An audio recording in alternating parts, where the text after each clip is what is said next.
Drop tower, nakatry na ba kayong sumakay dito guys? So yan yung drop tower na kinaliwan namin doon sa MOA. So yan yung mga ticket nila. Yung drop tower ay 120 per head. So ayan na, merong sumakay nung kami nagpunta dyan, 5 lang sila. Tapos ayan, so alalakas ang loob nila, di ba? Doon sa isang side, walang nakasakay. Tingnan nyo guys, so kung paano sila magsisigaw. Pakinggan natin at panoorin natin.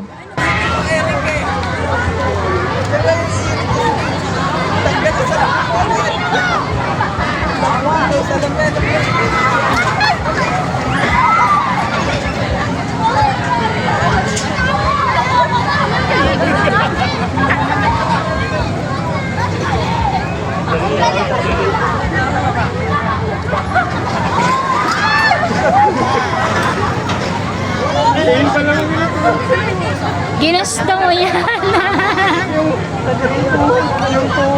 Hindi balance to, wala sa kabila eh. 5 lang sila. Labu.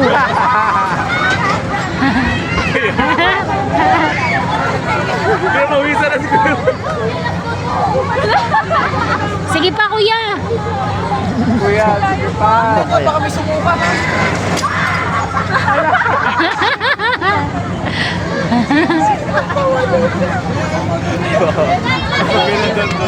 O diba, ang lakas ng loob nila guys. Siguro mga 3 minutes din yan na ganyan, hulog taas yung ginagawa lang ng drop tower. So, nakasakay din ako ng mga extreme rides dati sa Enchanted Kingdom, yung space shuttle nga. Pero sa ngayon, ayoko lang sumakay ng mga ganyan. Nakakatakot kaya